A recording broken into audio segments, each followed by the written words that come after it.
Assalamualaikum warahmatullahi taala wabarakatuh. Nah, begini teman-teman, kali ini saya akan membahas tentang ateisme.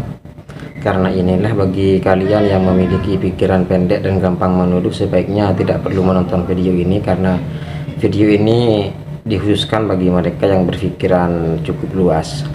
Gini, pada tahun 2015 ada salah satu survei yang menunjukkan bahwa ateisme berada pada posisi ketiga sebagai penganut kepercayaan dalam tanda kutip setelah agama Kristen dan Islam. Ini menunjukkan bahwa ateisme sebagai salah satu aliran kepercayaan dalam tanda kutip memiliki penganut yang sangat besar jumlahnya, bahkan lebih dari 1 miliar orang yang sudah mengaku sebagai ateisme.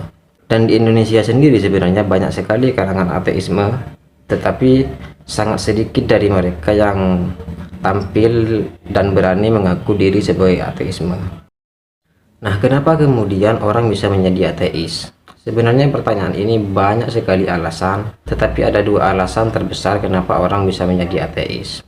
Alasan pertama karena alasan saintifik, karena alasan ilmu pengetahuan, atau karena alasan sains. Nah, begini, manusia butuh makan, itu butuh yang namanya sains. Manusia minum tidak lepas dari yang namanya sains. Manusia mandi tidak bisa terlepas dari yang namanya sains. Manusia berjalan tidak bisa lepas dari yang namanya sains. Inilah alasan kenapa orang kemudian beranggapan bahwa manusia lebih membutuhkan sains dibandingkan agama. Alasan kedua adalah alasan kemanusiaan, dan inilah yang akan saya bahas di sini. Nah, kenapa kemudian orang menjadi ateis atas dasar kemanusiaan? Bukankah Islam itu adalah agama rahmatan lil alamin, dan bukankah Kristen itu adalah agama kasih?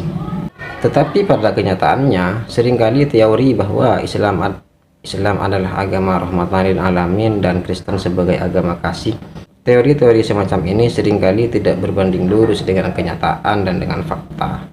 Seringkali umat beragama mencaci kelompok lain, bermusuhan dengan kelompok lain, bahkan seringkali melakukan kekerasan terhadap kelompok lain hanya gara-gara perbedaan keyakinan, entah itu antar aliran atau antar umat beragama.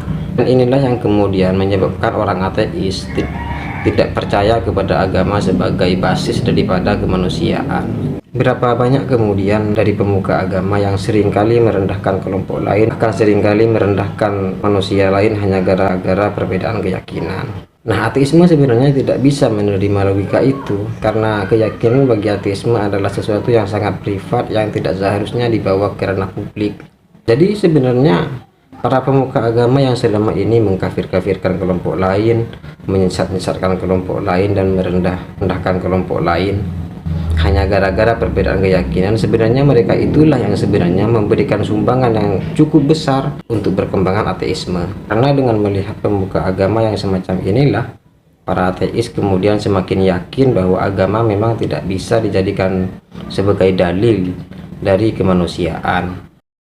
Nah, jadi bagi mereka yang selama ini menganggap bahwa orang-orang ateis itu adalah orang yang suka membunuh, anggapan itu sebenarnya sangat salah total. Justru sebaliknya, ateisme itu sangat anti terhadap pembunuhan hanya gara-gara perbedaan keyakinan.